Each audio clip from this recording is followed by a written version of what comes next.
Hi, and welcome to our next generation educational series for the next gen of treasurers and professionals.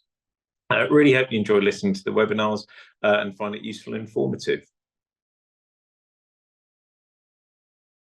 Hello, and welcome to this webinar on an introduction to the Bank Regulatory Capital Framework.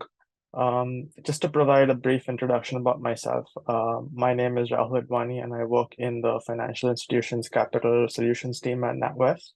Sitting within NatWest's FIDCM business, the primary focus of the Capital Solutions team lies in structuring regulatory capital instruments for banks and insurance firms in the UK as well as pan-Europe. As such, an extremely important aspect of our role involves keeping abreast of developments across the regulatory landscape, and that could have an impact on the capital positions of our clients. To start with the first section, I will provide a brief background on the how and why the Bank Regulatory Capital Framework was developed. Moving to the next slide. Going back to the events of the 2008 global financial crisis, during that period, a number of banks were on the brink of failure and were effectively saved by the respective government authorities using taxpayer money. If these banks were allowed to fail, it would have catastrophic effects all over the global economy. And this ultimately gave rise to the phrase of too big to fail, which no doubt many of you would have heard of. In the aftermath of the crisis, representatives from the G20 nations gathered in Basel, Switzerland, to put forward a set of recommendations on bank capital levels and liquidity levels. The intention of these recommendations was to avoid the too big to fail situation and ensuring that banks would hold adequate levels of capital going forward so that they could protect themselves if such a crisis were to occur again. The most recent iteration of these recommendations is known as Basel III. Just to note that the Basel recommendations are just an accord, they're not legally binding. Member nations need to take them away and implement them into their own respective jurisdictions and put them into law. So similarly, if we were to look at the chart, bringing it down into Europe, these were implemented in the form of the Capital Requirements Directive. Now, when these were put into place, the UK was still part of the European Union. So a lot of these rules applied to UK banks as well. However, following Brexit, a lot of these rules were brought into the UK independently, or as we say, they've been onshore. But going forward, the responsibility for these rules sits with the Bank of England, PRA, the Parliament, and the Financial Conduct Authority. Now, moving to the next section, we will now discuss what makes up bank regulatory capital. That is, what instruments banks can use to fulfill these requirements. So in the next slide, before actually getting into the specifics, I think it's important to understand a simplified bank business model and the representative financial statement. So what we have here is a simplified bank balance sheet and simplified bank income statement. So just generally speaking, how does a bank essentially make money? So individuals like you and me put our money into the bank as deposits. This essentially creates a liability for the bank. As it's not the bank's money, it's our money, and the bank needs to ultimately pay it back to us as and when we need it. Now, the bank temporarily uses those funds to give out loans, like say, for example, a home loan, a mortgage, or a credit card to individuals. And that creates an asset on the bank's balance sheet. Now, that's because ultimately that money is owed back to the bank. We have to pay back a home loan, we have to pay back our credit card amounts. So that's essentially, very simply put, how a bank's balance sheet looks like. You have the assets, which are the loans, and the liabilities as the deposits. So deposits as the liabilities. Now, how does the bank make money? It earns interest on the loans it provides, and it pays interest on the deposits that we put into the bank. And the difference between this creates what's known as the net interest margin. Now, unlike a corporate, interest is the primary line item or the primary source of income for a bank. That's why you'll see it at the top of the income statement. From there, we strip out all the expenses, we strip out tax, and we arrive at what's called the profit after tax. And that ultimately feeds back into the balance sheet, into the total equity figure. That's very simply put, how a bank's financial statements work. And now, just before we move to the next section as to what the type of instruments are, I want to draw your attention to the rows with letters D and E, as these are the typical instruments that a bank can use to fulfill its regulatory capital requirements. Now, moving on to the next slide, I will now provide a brief overview of the type of instruments banks can use to fulfill its capital resources. These are three, essentially. The first is Common Equity Tier 1, or as of the previous slide, remember point E, and the other two are additional tier 1 and tier 2. Taking each in turn, common equity tier 1, put simply, CET1 is a bank's total balance sheet equity, as we saw on the previous slide, with some adjustments, for example, taking out intangible assets. These include ordinary shares, your reserves, and retained earnings. Once again, if we turn back to the previous example, we just went to the profit generated by the bank got added into its reserves, ultimately contributing to its CET1. Before going into the next two types, additional tier 1 or AT1 and tier 2, it's worth noting that these instruments are also referred to as subordinated or hybrid capital. These are essentially debt instruments that a bank can issue with some equity-like features. Focusing on AT1, the characteristic feature here is that these instruments are usually perpetual with no maturity date, and coupons are fully discretionary, payable at the option of the issuer. It is through these features that the bond can be said to be equity-like. Tier 2, on the other hand, has a fixed maturity date, though at minimum, these need to be at least 5 years, and coupons are mandatory, as in these are must-pay instruments. In this regard, you can say Tier 2 can be considered to be more debt-like when you place it on, say, a debt equity-like scale. Collectively, these three instruments make up what's called a bank's regulatory capital resources, or simply put, own funds. It's also worth noting that the more equity-like an instrument is, the higher the quality of capital it can be considered to be, which is represented by the bottom arrow on the bottom of the slide. So, for example, CET1 being pure equity can be considered to be the highest quality of capital, whereas Tier 2 being more debt-like, as we discussed before, can be considered to be the lowest quality of capital. Now, moving on to the next slide. Having touched on what makes up these resources, we now turn to the actual requirements. These are what the bank's regulator sets and determines the amount of CET1, AT1, and Tier 2 a bank needs to hold. Before getting into the detail of this section, it's important to note that regulators set capital requirements as a ratio that represents the amount of capital a bank should hold relative to the size of the bank, and they look at that size through two lenses, a risk and a non-risk adjusted basis. Starting with the risk-adjusted view on the next slide, this is represented by what is known as risk-weighted assets, or RWAs. As the name suggests, a bank's total assets are weighted or multiplied by a factor, usually prescribed by the regulator, to arrive at RWAs. Generally speaking, the higher the risk associated with an asset, the higher the factor. To illustrate this concept of RWAs, we take an example on this slide of two banks, Bank A and Bank B. These two banks are identical in terms of size and amount of capital held, with total assets at £1 billion each and CET1 or total equity at £100 million each. As such, on a non-risk adjusted basis, if we were to assess the amount of capital they hold, we would just calculate a ratio of 100 divided by 1,000. So we get 10% of a capital ratio for each of these banks. The key difference between the two is with respect to the amount of risk that each of these banks are taking. Bank A specializes in residential mortgages, while Bank B specializes in credit cards. With mortgages being a secured loan, they can be considered to be relatively less risky for the bank than credit cards. As such, to arrive at RWAs, we multiply the total assets figure by a factor representative of the risk associated with those assets.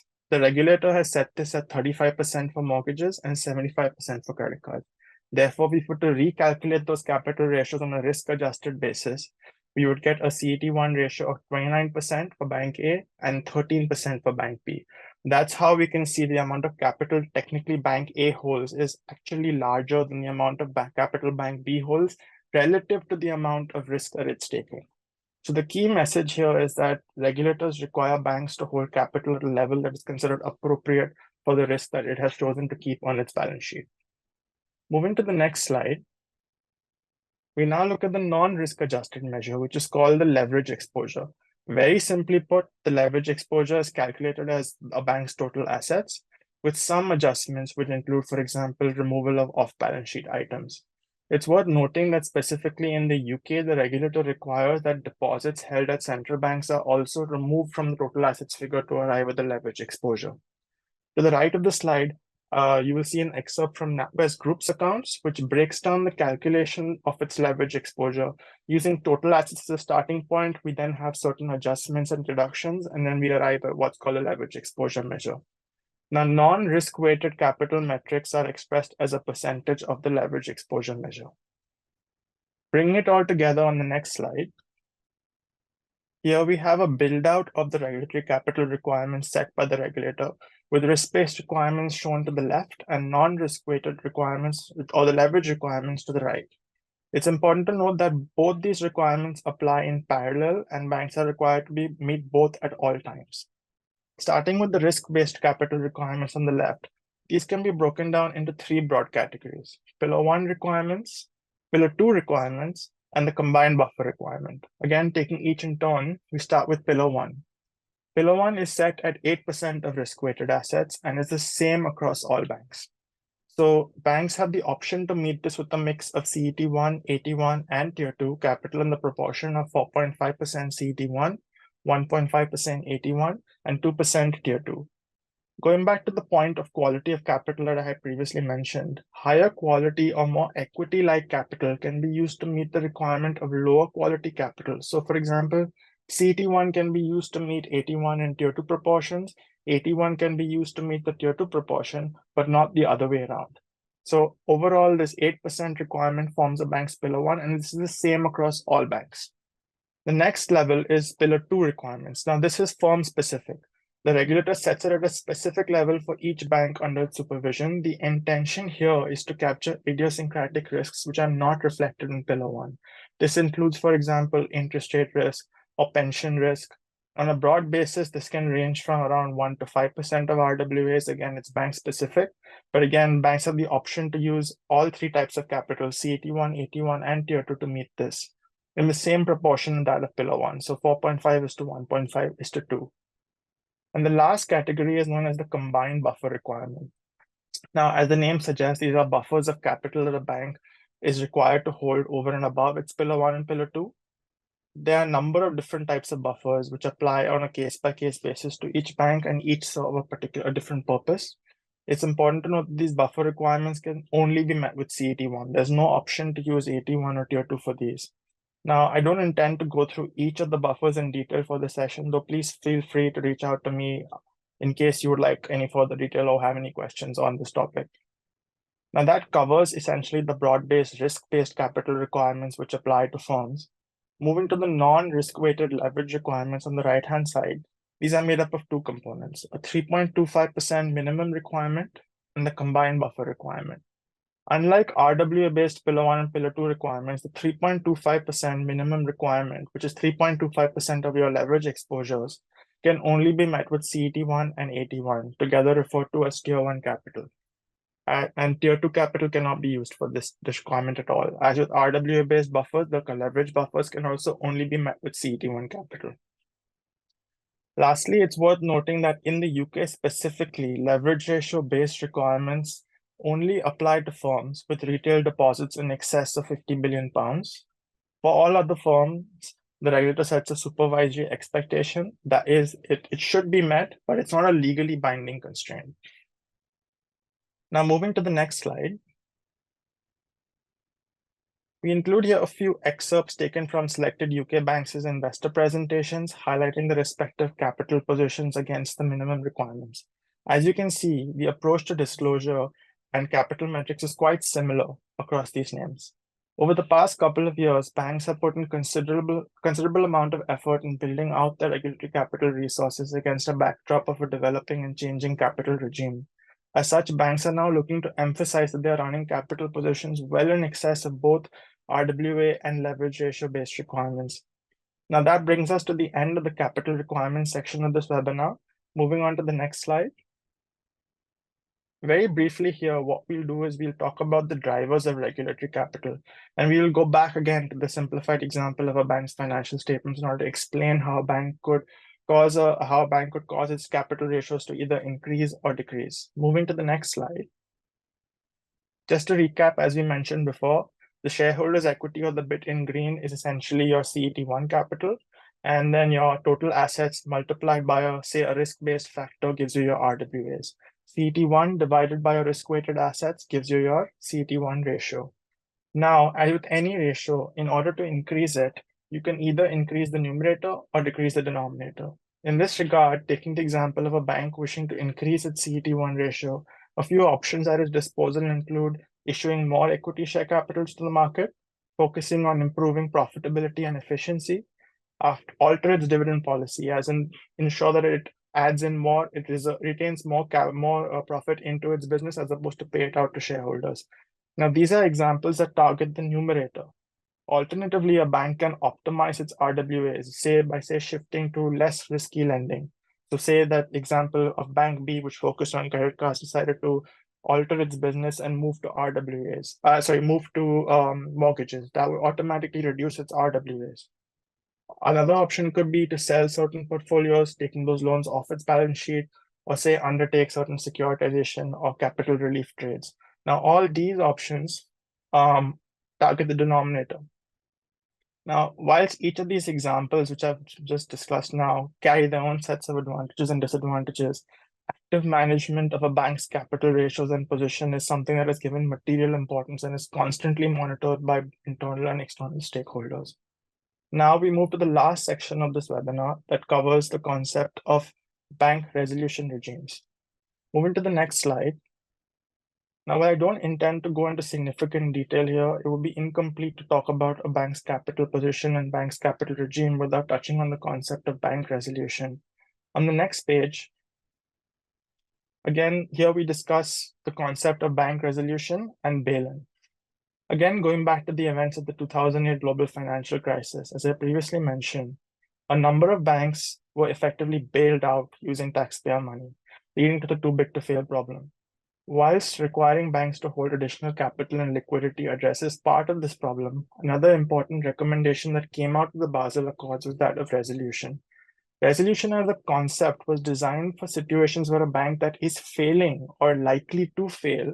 In that situation, regulators can use a number of tools in order to manage such a failure in an orderly manner so as to avoid significant financial disruption. These tools are known as stabilization measures. Of these tools, arguably the most important and most common one that is used is that of bail-in. A bail-in can be considered to be the opposite of a bailout. Where in a bailout, the governments use external taxpayer money in order to bring back a bank from failure. The concept behind this tool is that in situations where a bank is failing, rather than relying on external taxpayer money, a bank's internal owners and creditors should be the ones responsible for restoring the bank to solvency. This is technically achieved in two ways, either entirely canceling their claims on the firm or converting the same back into equity. Now, the picture on the side, taken from the Bank of England, offers a very simple explanation of a bank bail-in resolution in practice. Now, in panel A, you can see that the bank is suffering losses that are generally greater than the amount of equity or capital it holds. In the absence of resolution, the bank would have been considered to be insolvent or bankrupt. However, the regulator then invokes bail-in. So in panels B and C, we can see that the bank's owners or the equity holders and creditors, which include the AT1, Tier 2, and unsecured debt holders, are the ones that face losses. By wiping out their claims and or converting some of those claims into equity to recapitalize the bank. Panel D shows what happens after bail-in, with some of those claims were converted into equity and the bank is solvent again, albeit smaller, and continue to function in such a way that it has caused minimal financial disruption. Now, in order to enforce bail-in, the regulator requires banks to maintain adequate unsecured resources, including CET1, AT1, and Tier 2. These resources should ideally be able to be converted or cancelled in the event of a potential failure. And thus, the regulator sets additional requirements for bail-in over and above capital requirements.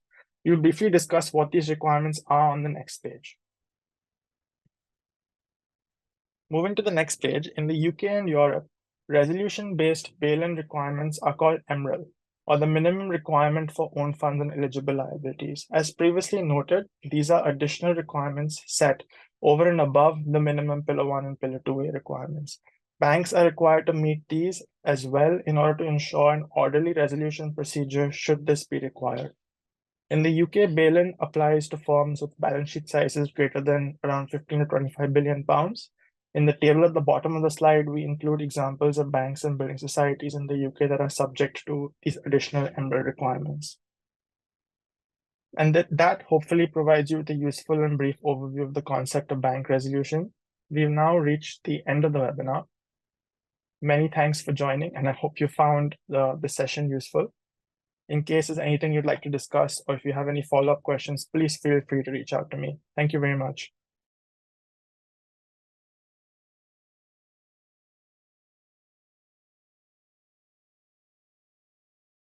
Thanks very much for listening to this webinar. Please do reach out to your relationship manager or sales contact if you've got any questions, and we'd obviously love any feedback you've got. Thanks very much.